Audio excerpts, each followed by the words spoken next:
Welcome, guys, to another episode of the Monkey Mind Journal. It's your boy Woozy. I want to first off apologize to you guys. I've been very much so MIA. I'm not gonna lie, I got pretty busy with some projects that I've been working on. I got the main podcast that I work on, Special Friends podcast. I was working on that. I've been helping out with another podcast. Went through a breakup. I lost rights to the intro song, so I don't know if you noticed, but the intro song might be different on this video. Should be different on this video. The holidays, sister had a baby shower. A lot of things were going on to make a culmination of like not being able to do this, traveling back and forth to Fresno. So all that aside, we're here. I wanted to get back to this, and I have a goal for this podcast. I have a major goal. Only goal that I have. Because, the views and the comments, all that stuff is going to come. But the goal that I want to have for this podcast was inspired by a customer who came in. And sorry if I'm getting right into it. But a customer came into the restaurant. So, I'm back in my old days. A customer came into my job where I work at.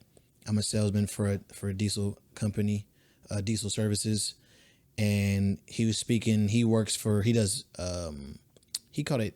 picture cars, where basically his job is to find unique cars and set them up on set.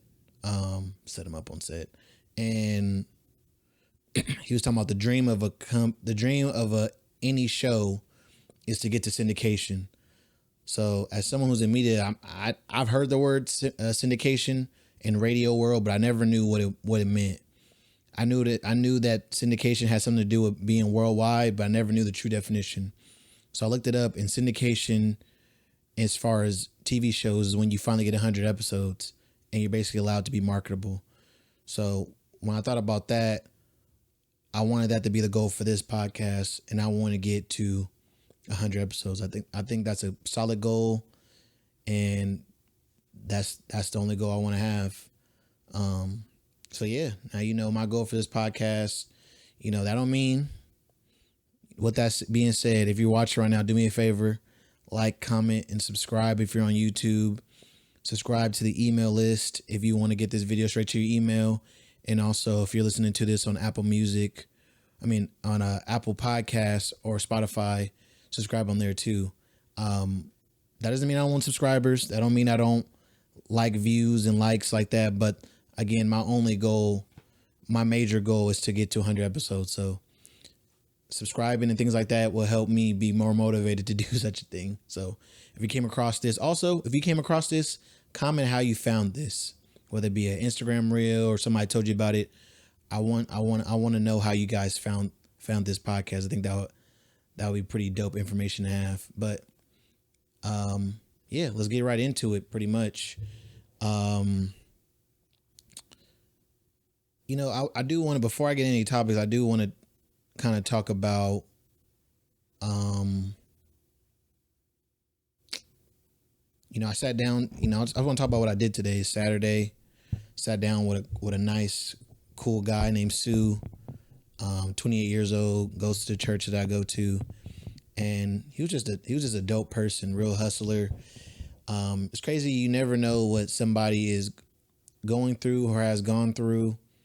And Sue's such a kind soul, such a good dude. Found out that he's going through some hardship himself, and he doesn't see it that way, but nonetheless, that's just what I saw. He's going through a divorce. But for him to be so positive and so fired up about life really inspired me. He was such a dope person. He makes content himself. Yeah, and I was, we went, sat down, had lunch or brunch, technically brunch. I had an egg scramble with some bacon. He had some brioche French toast, looked fire. I'm not gonna lie, it looks really good. And, it was just dope. I came down to Sacramento with a mission to get with people of like mind as far as content creation and people who are doing things like this. So it's dope to see that in reality. And it was dope to speak to him for a little bit and enjoy that time together. Shout out to Sue. Just want to give that's what I did today. pretty dope. Friends were here last week. Had a good time, went roller skating. Found out that I have a love for roller skating. I mean, not found out, I know, but you know, you learn something again, like, dang, I really love doing this. Remembered when I went roller skating last weekend, found my love for roller skating again. So if you hear a lot of stories about roller skating, that's where it stems from, because I found out I love it again. But yeah, it's New Year. Happy New Year. Haven't seen you guys in a while, so Happy New Year. Hope you guys have a lot of intentions for this year. Shooting for the stars, but not beating up yourself when you land on the moon. You know what I'm saying? I really hope you guys are locked in. I'm locked in. I'm really happy about the trajectory I have for this year. And, you know, I just want to go forward, go full-fledged, you know, just go all the way in. So very excited about this year and what it has to bring. So I do want to go into my goals for this year. Obviously, I shared my goals for the podcast as far as the Monkey Mind Journal, and that's to get to syndication. I want to make it to 100 videos. I don't know if I'll do that this year. I don't think so. If I post every week, that'll only be 50 videos, and I don't think I'll be posting twice a week. So, but again, trudging towards that goal. So major goal is to get to 100 videos for this podcast. But I have some quarterly goals, which was heavily inspired by Life of Riza. If you guys are into vlogs at all, especially cinematic vlogs, check her out. Life of Riza, Riza. Really dope individual. Really love her content. Inspired me to get more cinematic with my videos. But she showed on her Notion calendar that she does quarterly goals. And not only does she do quarterly goals, but she also writes down action steps to follow to achieve those goals. So for this quarter, I have 3 goals that I want to shoot out for. So I got to March to achieve these. And the first one I'm working on the most is to create an editing routine that is as serious as my job. It's easy for side hustles like this to let things go to the wayside, to not take it as serious as your job, you know. And I kind of want to not do that. I want to take this as serious as I would if I'm clocking in. If I'm clocking in, I'm not letting people hang out on the phone for too long. I'm not, you know, BSing too much on the clock. I'm not scheduling things on top of work. You know, I want to take my editing routine in that same way. So that's my biggest thing, creating a routine that I can stick to, and not only stick to, but feel comfortable letting people know that, no, don't talk to me from this time to this time. Whether that be a time or a day, whatever, experimenting with some times right now. So that's my major goal. My second goal is to create a photo shoot idea. I pretty much have the idea laid out, but I want to push my craft in photography. Photography for me is just something I genuinely love to do. I'm into Polaroid photography specifically, but I really want to get into creating more shoots, creating more, you know, putting more thought behind the photos that I'm taking, getting better with my lighting skills and things like that, and creating moods and memories. So I want to do that. So I want to create a photo shoot idea, and I already have the idea, but kind of flesh it out so I can then try to apply that in the summer. So got this quarter to really flesh that out and create a full idea as far as everything that goes into that. And then I want to do a dedicated networking trip. This is the one I'm probably most excited about. I'm debating if I should do it as going to a networking event or doing it as going to a city and try to network with the people.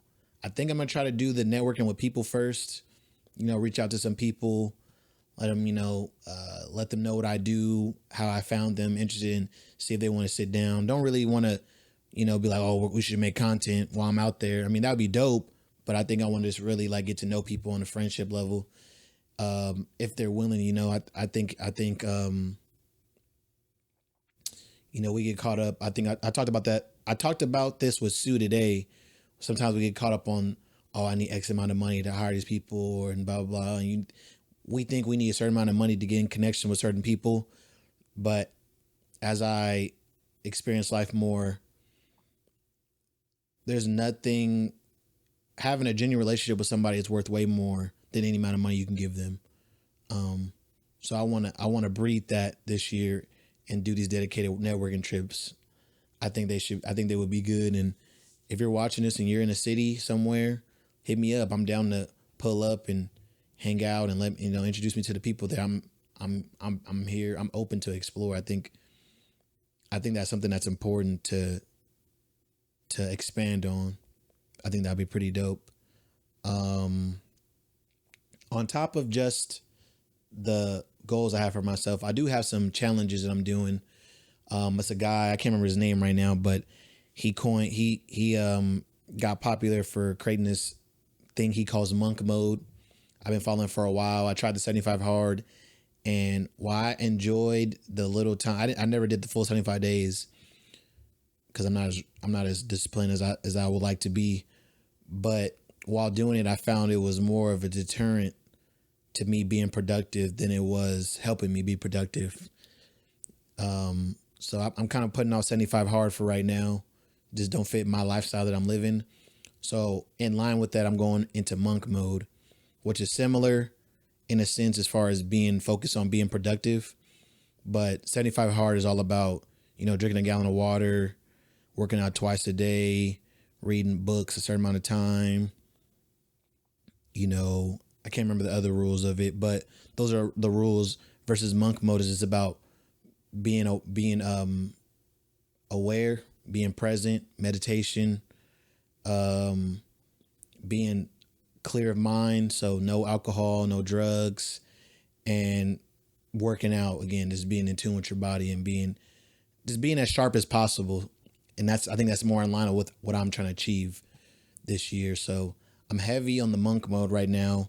I'm going to do that. So sobriety, I'm doing monk mode for about 6 months. So I'm going to be sober until June, see it as a fast, giving it up. Working out is not, trying to incorporate working out every day in my schedule. That's not a thing only till June. I want to keep that going. Especially I kind of fall up around the holidays, so I want to be able to consistently keep that going throughout the year. That's everybody's New Year's resolution, right? Working out more. So I'm just trying to find a consistent flow right now. I'm just going and doing 30 minutes of cardio. So hopefully after a while I'll get, as I get more in routine, it'll be easier to do the weightlifting. I want to get in the routine first before I start throwing weightlifting, because it's easy when you get sore to not want to go back to the gym. So creating that muscle first, and then I'll get into doing weights and whatnot. Plus cardio is good for you, keep the heart going. And then waking up early. This is not part of monk mode, but something I realized, I think it was E.T. the hip hop preacher. He was saying how he gets up. I can't remember if it was 4:30 or 3:30 in the morning. He does his morning run/walk. And I remember thinking to myself, like, man, why would you get up that early? But I saw it was another, I can't remember. I think it might have been Casey Neistat or something like that. I think he gets up early too. And he talked about being up that early. There's zero distractions. There's no networking emails hitting your inbox. Obviously, most people are asleep, so no one's texting you. No one's calling you. Social media is dead. Like, there's no distractions. So you can get so much done in a short amount of time because there's nothing to distract you at all. I mean, yeah, you can doom scroll on the internet, but your willpower that early in the morning is so strong that you're able to tell yourself no a little bit easier. So I want to kind of tap into that a little bit more and use that time to really knock out some of the more challenging tasks that I find myself not doing at the end of the day. I want to try to get them done as early in the day as possible. I think what they said, swallow the frog first is a phrase I've heard said a lot. So that's a big thing that I want to do. So yeah, New Year's, I don't subscribe to resolutions, but those are the goals that I have. And those are some of the challenges I'm placing on myself. I really want to turn it up a notch this year. And if you guys watching on YouTube, do me a favor, comment, some challenges that you're trying to overcome. I think that would be really dope. I want to see what kind of intentions you guys have for your year, for yourself, and what you're trying to achieve. Sharing that would be, I would love that. Even if you're watching this later in the new year, still comment it down below what you are doing, because we're gonna put forward that, right? What the new year, a lot of things. What the new year, for me personally, the new year always brings a lot of change. Again, like I said, I just recently have broken up with my girlfriend that I was dating for about a year. Kind of sucked, I'm not gonna lie, but again, I believe it might be for the best in the end. But through that, I was learning a lot. You start to reflect a lot more. New Year's, the beginning of the year and the end of the year, I reflect a lot because it's an end and a beginning at the same time. It's a loop. So I just reflect on the last year and reflect on what I'm trying to achieve and whatnot. And not only with the breakup, with my job, there's been a lot of change. My boss has realized that he hasn't been as hands-on with us at work as he would like to be. So with that, he's really getting involved with, specializing our positions and, creating more, specializing the positions, creating more opportunities, giving us the time to really flesh out our skills and things like that. And it's been challenging. I realize for me, change is very uncomfortable for me personally. I think it's for most people, right? But I never realized how uncomfortable I am with change. Like, the things that I know are going to be for the better, I still don't want to do. It's kind of funny how that works. I was, so recently, basically the change that he made that's making me most uncomfortable is at work. We sit in an office environment, and usually I'm sitting like, neck and neck with my coworker. He was sitting on my left, I was sitting on the right. We moved desk into a bigger, more square space. So he's the manager, so he has a bigger desk. And I wanted to sit in a desk that was more in line with the door, so I can see who's walking in, see who's coming in. Like, my back's not to anybody. I like to be. Sorry about that. Let me mute this. Let me mute this real quick. There we go. I wanted to basically be in eyesight of the customer, and also I like, it's a comfort thing to also be aware who's walking in and out the door. My boss has put me in the corner, essentially. And I've, tried to give pushback. He's like, no. So I'm like, whatever. I just kind of took it head on. But sitting in the corner, man, again, I'm not the biggest proponent of like believing in trauma and stuff like that. But I was reflecting on like, why is sitting in the corner such like a triggering experience for you, other than just the change aspect? Because obviously the change is different, and that's uncomfortable. But as I sit in the corner, it took me back to a younger time. And I don't know if anybody else has had the same experience, but I was one of those kids who talked a lot in school. Not gonna lie, talked too much, deserved to get in. I don't think I deserved to get in trouble. I mean, I say that, but I understood the nuisance it caused for the teacher, because Najara over there talking, kids ain't doing their work, blah, blah. I finished my work early, so I'm chatting. So I would get in trouble. My teacher would do this thing. Multiple teachers would do this thing where they'll call it putting you in Siberia. So they would literally take your desk and put you off in the corner by yourself so that you won't talk to nobody. And I don't think teachers really thought about how that might affect the kid. But I remember it's one thing to feel isolated, but it's one thing to actually be isolated. And don't get me wrong, people still walk by and talk to me. People weren't ignoring me because I was in the corner, but it's something about everybody in the group chatting around and helping each other, and you just sitting there in your desk by yourself, like, having to kind of deal with that, and being put in a corner has emotionally and mentally put me back in that space. Because literally when people walk in, can't see who's walking in. I have to wait till they walk to a certain point. People are walking in the other door, and it's like my back is turned to them, so I got to turn around and look. And I just feel it takes me back to a space like that. And it's just so funny that you never realize what you're not comfortable with, right? Like, I would never have assumed that something like that would make me uncomfortable, but here we are. And I'm kind of glad about it. I understand my boss's point of view, where it's like, it feels like he's trying to like get me out of the space of being a service writer and get me used to not doing that, so I can get into my new phase of a job of being a full-fledged salesman who's always out and about and blah, blah, blah, like kind of in my own world in a sense, which I get it, but it's just cool. It's just funny to see that how a little bit of change can bring so many waves of different things that you never thought about, or you never think about. So definitely something I wanted to share, and I felt like people can resonate with that. And, when you find yourself in a season of change, I think it would be dope to reflect on it, and realize that change is okay. It's not, I know good change for the better or change for the worse are both uncomfortable, but nonetheless, that change is okay, and you will overcome it. It's just a matter of time. So yeah, I know we're probably all those who are going through change.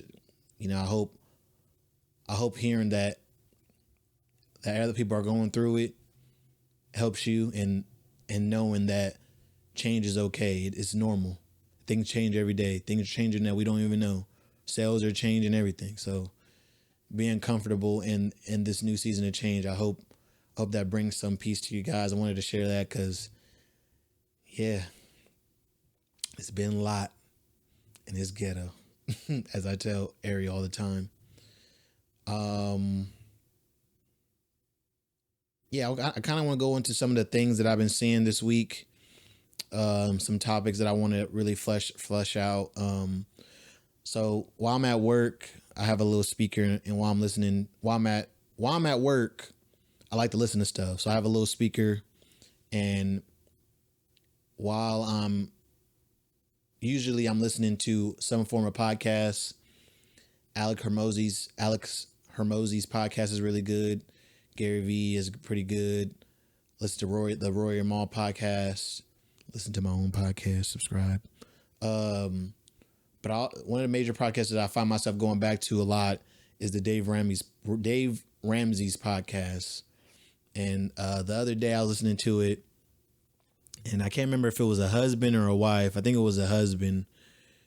He called because I believe that he married into a family. His wife had a kid already, and in that he was trying to teach the kid, financial literacy, get on a budget, spend less than you earn, kind of live within your means, and how to use your money to leverage it in different ways. Having a savings account, and she's at that age where she's getting ready to go to college. I think she's 18, and he said he was trying to tell her, like, yeah, don't go into debt. You should try to cash flow college so that when you're out, you can instantly start earning more money, blah, blah, blah. And she said something that cracked me up. She said something to the effect that I don't care about going into debt. That's for future me to worry about. And that split my wig. I ain't gonna lie. First of all, she's a G for saying that, because I didn't have that mindset at all at 18.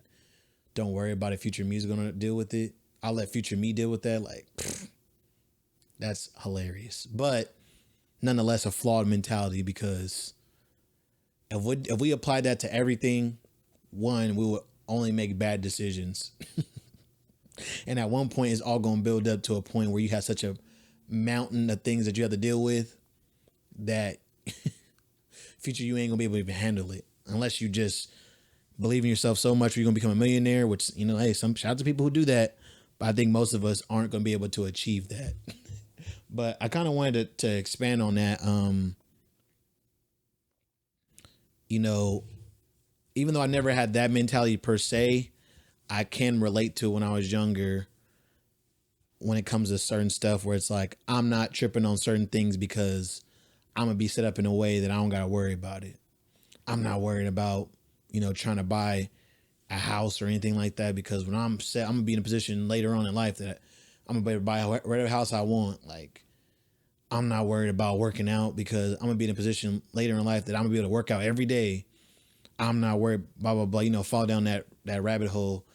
And I think it's very, again, that mentality is very dangerous because the question we never ask ourselves is like, what if that doesn't happen? You know, what if down the line, the most money I make is, you know, $50 to $60 to $70,000 a year. I can't buy whatever house I want to buy at that time. You know, that's a lot of money. Don't get me wrong, but you know, as house prices go up, you do want to be preparing for that time. You know, what if, you know, I could be talking about I could work out whenever or whatever, but what if I don't get to a point where I can have the schedule that I want? You know what I mean? So while I understand that mentality, I think we do have to be careful. And I do want to just share that with you that, you know, it's better. I think presence, in my opinion, is a key to success. A key to success, being present. I think about where I'm at right now, and I would consider myself successful, not in a financial way, but as far as I am where I want to be, and I'm working towards where I want to be, and that to me is what I call success. And I think me being present from the age of 18 to now at 26, I've been present about the journey that I'm on and conscious of what I'm trying to achieve. And in that, it's allowed me to know what I do want to do and I don't want to do.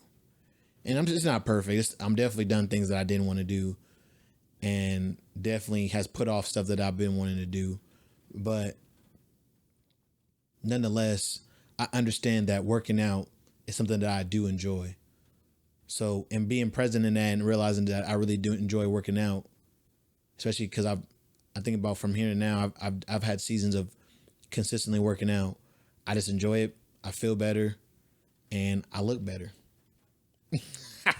So, you know, that's something that even if I can only do it a little bit, something that I prioritize.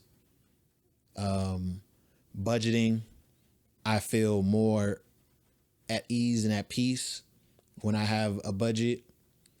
Right now I have debt. When I was debt free, I just felt like I could do whatever the heck I want.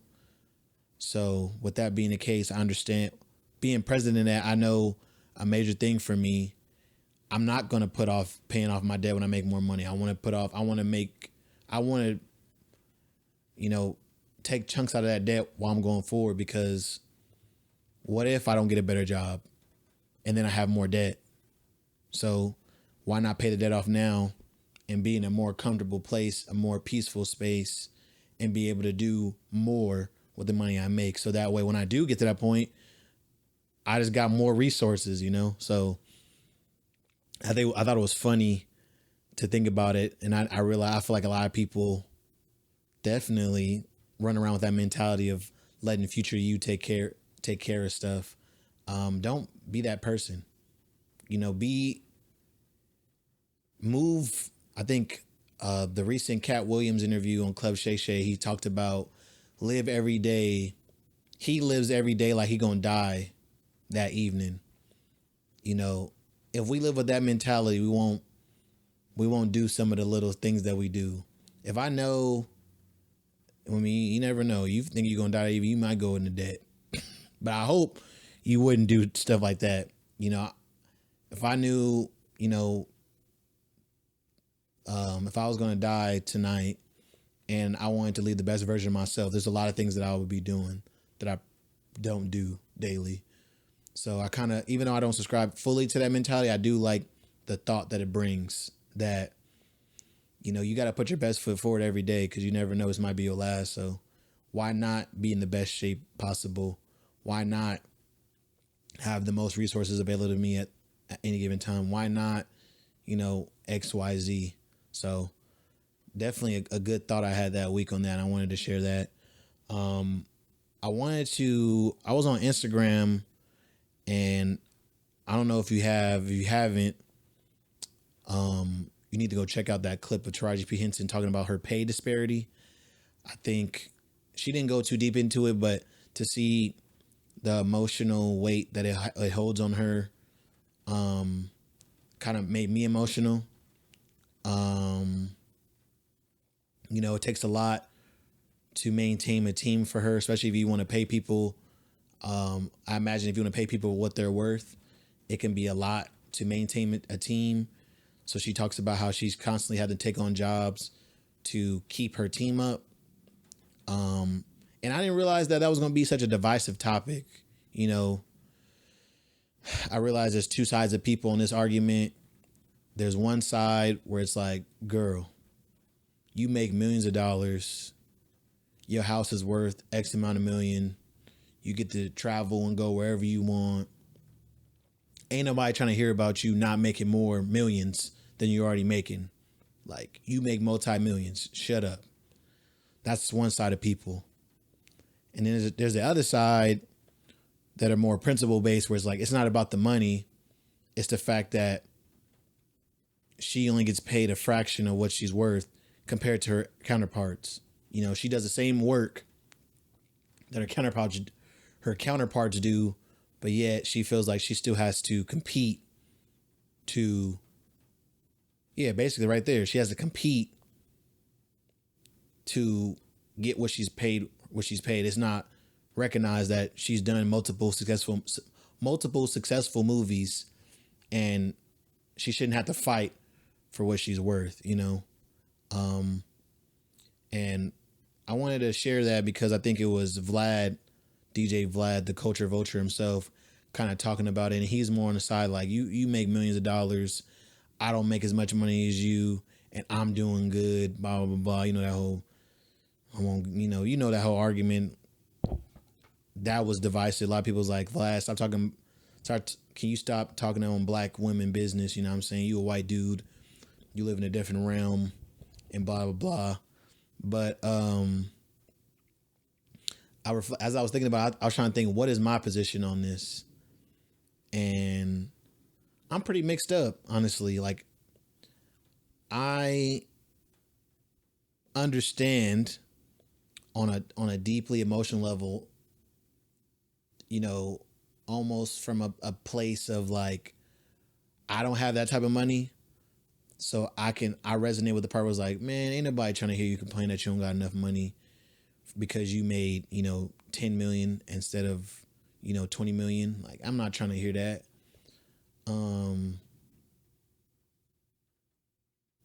But there's another part of me there's a bigger part of me, I should say, that really feels where she's coming from.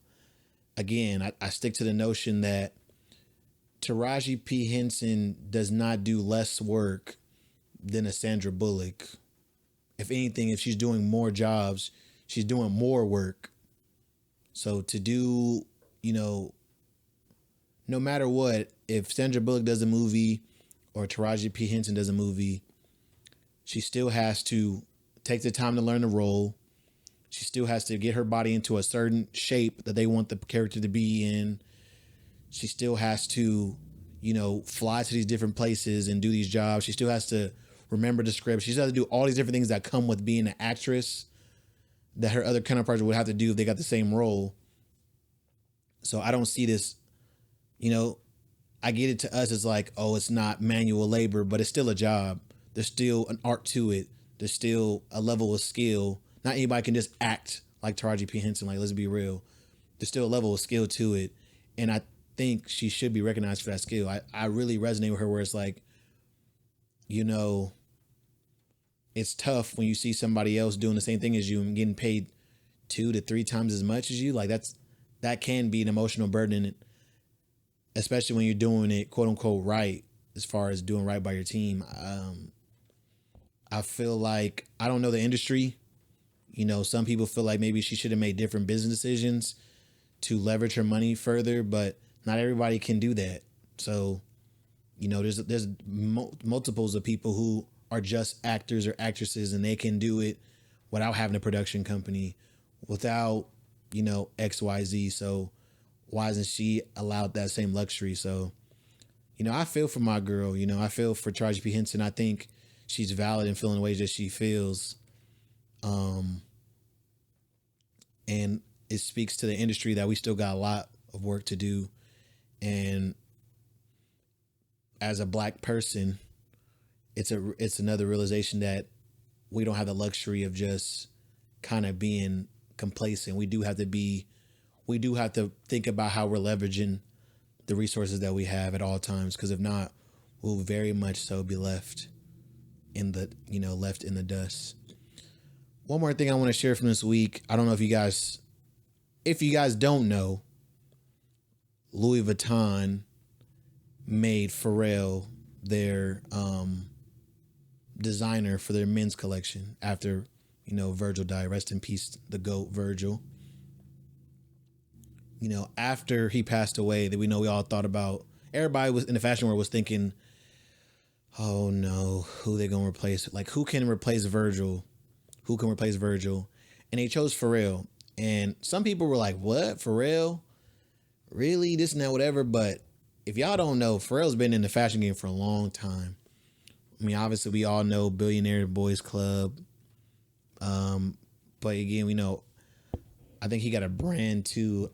Is it Creams and something? I can't remember the name of it. But Skateboard P has been in fashion since the beginning. I think he was with Kanye early on, and even before, he had some inklings in fashion. So I was not surprised to see Pharrell. You know, people who might only know him from music might be like, what? But Pharrell has really been solid when it comes to the fashion game. So I was not surprised. I was not nervous about him being in menswear. And he recently did his 3rd show. And I'm not gonna lie, bro, it was fire. He went heavy on the Western Americana. I think it was like LV meets Virginia or something like that. And them pieces that he got in that show, them motherfuckers are fire. I'm not gonna lie to you. I haven't seen the show fully. I just saw like the different models walking down, and he got some heat. I'm not gonna lie. I'm gonna probably put some up here.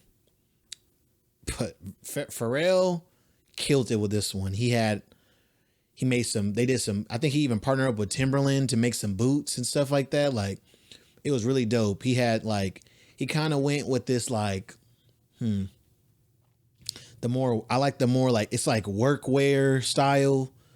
So it's like these long dusters that kind of have that like workwear collar.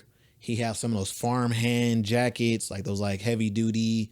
I don't know if you guys have ever seen what's that show? Yellowstone, like those jackets that you would see the guy in Yellowstone wearing. He has some of those jackets, obviously the cowboy hats. I think my favorite piece that I saw so far is that he had this hoodie. It looked like this color of this shirt, chocolate brown hoodie. And he had, for the strings that come out of the hoodie, he had a bolo tie, like the cowboy bolo tie with the strings. He had that pendant and the strings went through that. And I'm so sorry. I thought that was the most fire thing that I've seen. You know, he had a turquoise, he had like a sand colored duster with the frills on the end, and the buttons were like turquoise, like that turquoise you see on a Native American. I thought that was fire. I think he also had a turquoise bag that color. And I'm sorry, he went off, had some leather. He has some more like leather pieces that have like some of those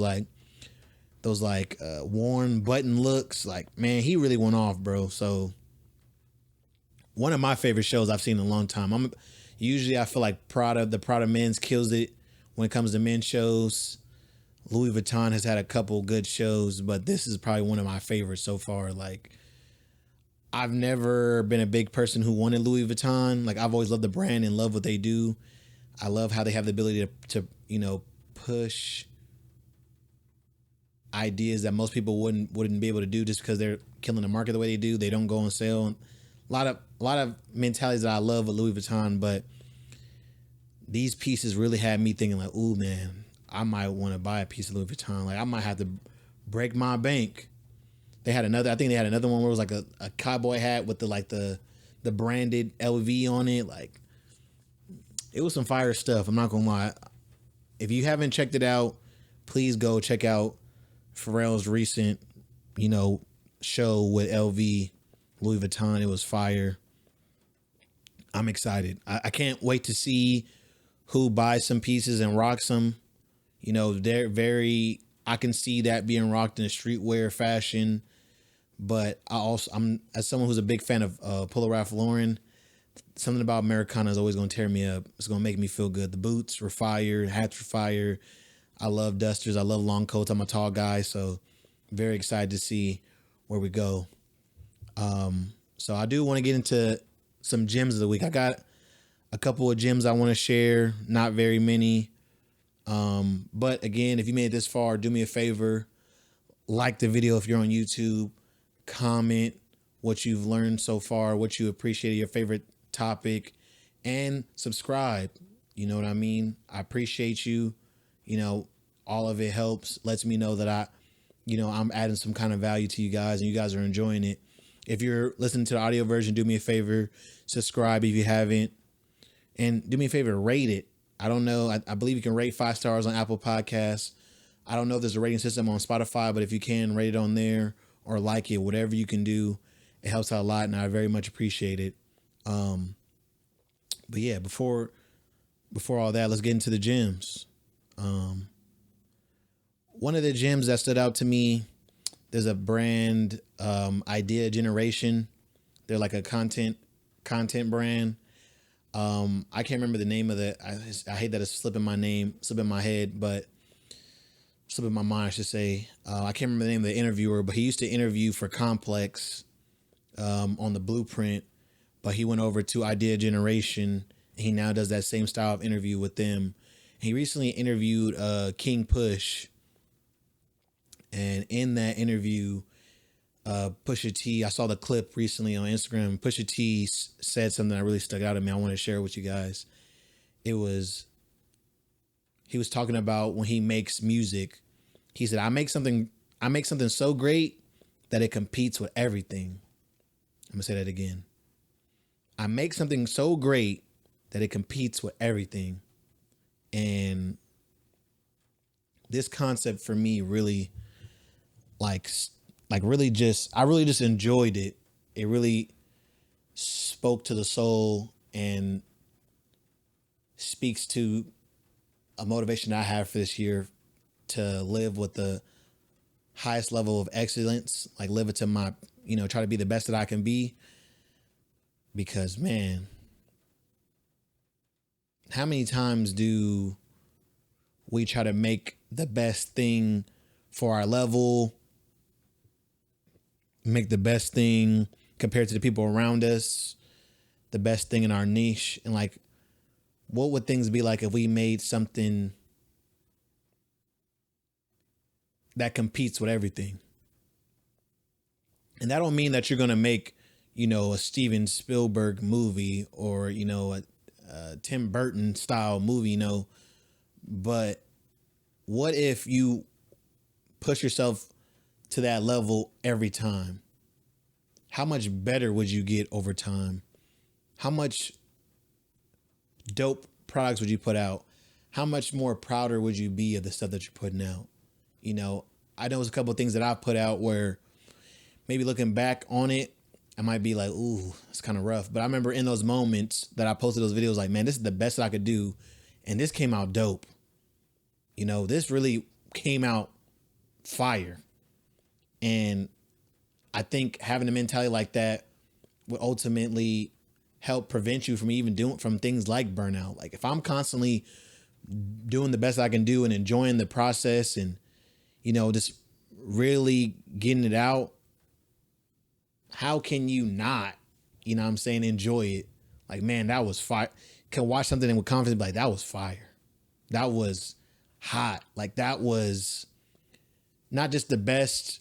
Like, yeah, it was the best I could do at my level, but it was the, you know, I applied some things that I feel like this can compete. Like anybody who watched it will understand that I did the best that I can do. Not just, oh, that was cool for a low, you know, a small YouTuber. No, I want to compete with Casey Neistat and them. Having that mentality, how much further would you push yourself? How much more things would you try that you wouldn't usually try because, oh, I'm just not there yet? How much further would you push your equipment and your skills? I think it's fire. You know, I was happy that he shared that, and I was happy that they made a clip out of that because it really spoke to me. And again, I wanted to share that with you guys, like, so we can all be in that mentality of like, what would our product look like if we not only made the best product that we can make, but we made something that competed with movies, with music, with pictures. We made the best thing possible to gather the most attention. What would that look like? I think that was a dope idea that I wanted to share. Another thing, obviously, Club Shay has blown up the last couple of weeks with the Katt Williams interview, or as Ariel likes to call it, Club Cray Cray. Shout out to Ariel. Katt Williams, first of all, I want to speak to the interview. Katt Williams is a master at being very honest. I think you can tell from his demeanor and his position that he spoke from a deep place. This was not malice. Yeah, he was there to entertain, but he spoke his truth and was very honest about how he felt about a lot of things that a lot of people won't do. You know, social media, we're quick to be PC, but he was very honest about how he felt about a lot of things, and I really appreciate it. I cannot lie. Like, it was very refreshing to sit there and take that in. Like, okay, we know that Katt's not being PC. We know Katt's not trying to lose a deal. He was very honest about, you know, he wasn't trying to be blackballed. He was very honest about how he felt about certain people and certain characters and how they felt about him and why and what he's done. And I thought that was very fire. But in the interview, the interviewer, why is his name slipping my mind? What is the name of the interviewer? Why is his name slipping my mind? I keep saying Club Shay Shay, but what? Oh, man. Give me a sec. I gotta look it up because if not, it's gonna bother me. What is this guy's name? Shannon Sharp. There you go. I don't know why. Maybe I've been saying Shay Shay so often that I'm not thinking about his name, but Shannon Sharp asked him, basically made the comment that Katt, it seems like once somebody's a friend with you, they friends for life. Like being your friend puts them in a great position because you really ride for your friends. And Katt Williams said that for someone to be there, for someone to be his friend, I think Shannon Sharp also spoke to, like, he had friends from different areas, you know, like Katt Williams talked about being in hard times and, you know, being around women who were involved in prostitution and, you know, some people who were gang members, you know, being in proximity with these people and even befriending some of these people. And I think Shannon Sharp was speaking to that a little bit as well, because Katt Williams responded by saying, as long as someone is honestly trying to do better, than what they're doing, to him, they'll always be a friend. And I remember when I was with my ex-girlfriend, she used to say all the time, like, or she would make the notion that it felt like I would be friends with people too soon, or I had loyalty to people that, and not in a bad way, I think this is healthy. I had loyalty to people that maybe didn't do the best by me or do the most for me that they could. And I never could find the words to explain why I was okay. Not well, people who abused who I am, but I was okay with people who might not be quote unquote on my level or might not be doing things that I necessarily would do. I think Katt Williams summed it up when he said that. I feel like personally as well, that as long as someone's trying to be the best version of themselves, people are aware of where they are in life and they understand that they want to do more than what they're doing, how can I not be a friend to that person? You know what I mean? Like, how can I not respect and have reverence for that person?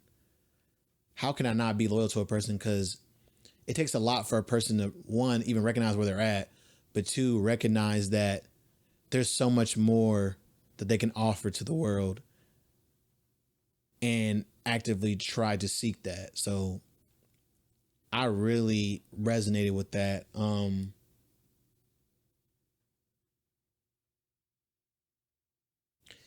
we understand that nobody's perfect,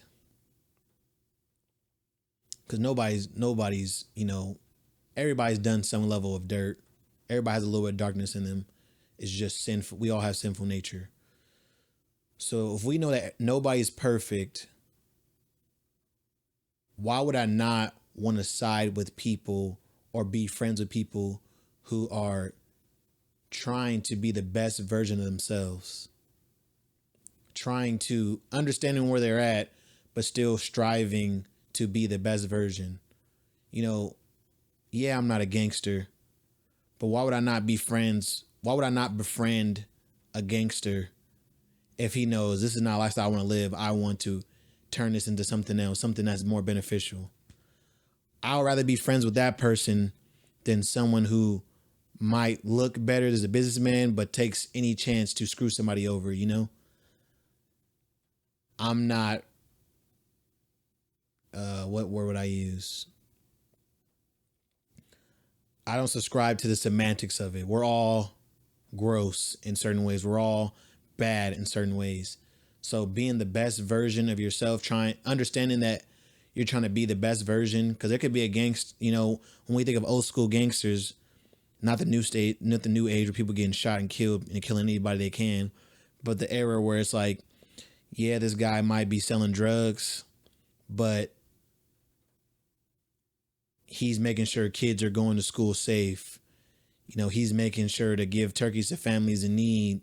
He's making sure these different things. Like, yeah, I'm not saying because he gives turkey, he's a good guy, but you can see that he recognizes this is the life that he lives and the way that he might have been raised, but that's not where it ends. He can still strive to be a better person, and they usually are. Why would I not team up with a person like that and even maybe give them opportunity to get out of that life? Like, I thought when he said that, it really that really resonated with me, and it's in line with where I'm at. Where, yeah, someone might not be as productive as me, someone might not be going as hard as me, someone might not be as financial savvy as me, someone might not be as spiritual as me, but they might be doing their best given their position.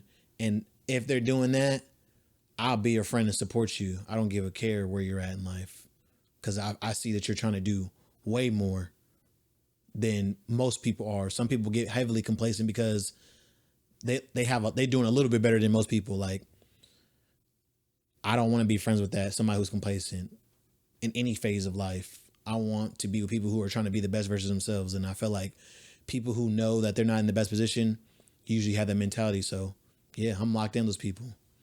Shout out to them. The last clip I want to share, the last gem I want to share, is from a Gary Vee clip. Um, and I feel like, so basically in the clip, Gary Vee, as he usually does, is talking to a person who walked up to him in any random circumstance. So it was a girl walking up to him in a parking garage, and she was saying something to the effect of like, one day I'm going to be somebody. You know, we all feel that way. Like, one day I'm going to be somebody. One day I'm going to be the main character in my life. One day I'm going to XYZ. And Gary Vee did something that I really loved. He stopped her, grabbed her by both her shoulders, and looked her straight in the eyes and said, listen to me. You are somebody right now. You are somebody right now. And while it might seem like a simple statement, being aware that no matter what, you are somebody is important. Like, and understanding that, again, goes back to presence. Understanding that right now, you are somebody. Right now, you are the best version of yourself. Right now, you can do the things that you think you can't do. You can work towards achieving things that you never thought you can achieve. Right now, you can do that. Right now, you are somebody. You don't have to have 6 figures. You don't have to have that body. You don't have to have that job, that career. You don't have to be married. You don't have to have kids. You don't have to have anything. You are somebody right now, no matter what you have. And I feel like there's a lot of power in that, and there's a lot of freedom in that, and knowing that no matter what, if this video bombs, I am somebody. If this video blows up, I am somebody. Like, no matter what, if I get this dope career and I lose my job because I get laid off, I am somebody. I think Gary Vee spoke to this before. Like, the reason why he has been so successful is because from day one, he knew who he was. He knew that he was somebody. And, I was at an event not too long ago, maybe a month ago, and I met a young lady there. Shout out to Lemon Golf. She's a musician. Check her out. Her music's really good. I enjoyed it. But I was talking to her, and I remember she said she was in a space in her life right now where she's learning to live authentically. And maybe I shouldn't have said this, but it was my truth in that moment. I told her, I said, honestly, I usually say I feel that and I relate. But I remember saying to her, like, I can't relate to that. I've always, no matter what space that I've been in, I've always lived as authentically as I could. And hearing Gary Vee say that, like, no matter what level he was at, he was always the best. He was always somebody. He was always the best version of himself. He always had a high level of confidence. I really felt that, even though I wouldn't say maybe I've had the best level of confidence at all times, but when I think back some of the stuff that I've done, when I think about some of the things that I've done, like, looking back, like, bro, what were you thinking? But at the same time, at that time, I felt like, why not me? That notion of why not me? I am somebody. So yeah, this girl might be pretty, but why would she date me? Why would she not date me and date the next guy? I'm just as dope as the next guy. I remember it's a line I used to say all the time when I was younger. If I'm pretty sure I could pull Beyonce. And if you saw how I dressed back then, Jesus Christ. For me to have that notion was hilarious. And it was a little delusional, but I ain't mad at it. Nothing wrong with a little delusional confidence. I really felt that way. Like, bro, if you put me in a room with Beyonce and gave me an opportunity to talk to her, I'm pretty sure I could pull Beyonce. I full-blooded believed that with all my heart. And sometimes I wish I could tune into that again, because I don't know if I got that in me now. But it spoke to the mentality I had of myself that time, that why not? Why wouldn't I be able to pull Beyonce? I mean, I'm a dope person. Yeah, I might not have the money or something like that, but do that really matter? Do that, I never subscribed to money gonna make who you are. Like, if You whack and you got money. You just a whack nigga with money. It's that simple. So it really spoke to me, and it made me think of a time too when you know, it made me think of, even though I've been confident, it makes me think of some of the times where I'm hard on myself as well. And I think I think this is where she was more at, is she's hard on herself because she might not be doing what she feels like she should be doing right now. And I think sometimes we need to take a step back. I'll share a story. I remember when I was streaming 5 days a week, 2 streams a day, a morning stream, go to work, night stream, edit. That was my life. And it was a crazy life. And I remember thinking to myself, doing all that, I had this notion that, man, I'm not doing enough. I'm not doing what I'm supposed to be doing. I was feeling less than and feeling like I wasn't putting out enough content. I need to be doing more. I need to be posting YouTube videos. I need to be posting social media clips. I need to be blah, blah, blah, blah. I'm not doing enough. And I remember that really took a toll on my mental health. That and a bunch of different things. And when I think about how I was feeling at that time, and I watched this video with that Woozy in mind, that young Woozy in mind, I wish I could have had a Gary Vee in my life to tell me in that moment, like, hey, bro, like, you're doing what you're doing. You're doing what you're supposed to be doing. You know, you might not be Ludwig or Ninja, but bruh, you are Woozy. You're doing what you say. You're doing what you're supposed to be doing. Yeah, you might not be able to do it at the level that you want or you feel like you should, but we can't all, they had to start somewhere too. Ninja probably couldn't record every day and post a different YouTube video. Like I'm pretty sure, there's a long career that goes with this. So I was somebody in that moment. Even though if I didn't feel that way, I was somebody to someone. I might have felt like, I don't have 100 viewers watching my video at a time. But those people who came in, shout out to everybody who used to watch me back then. I was somebody they looked forward to watching. I was somebody. And even when I had 0 viewers in that chat, I was somebody waiting to be seen. Like,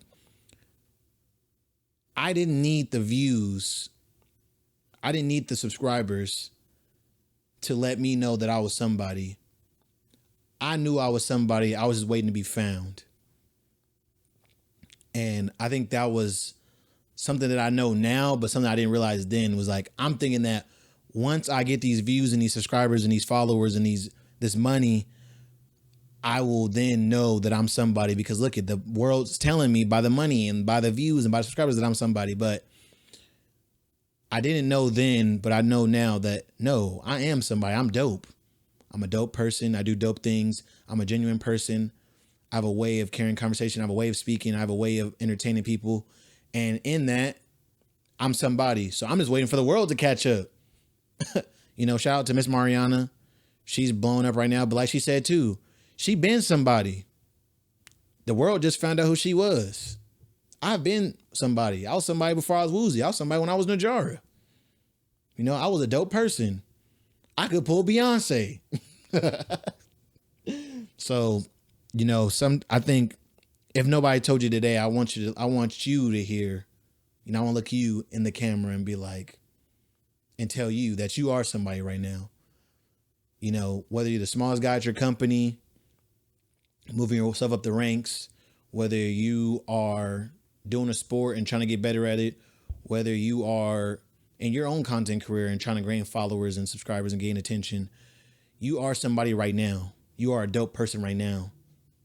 And I think it's important to hear that and know that no, you're not going to be somebody once you get the views.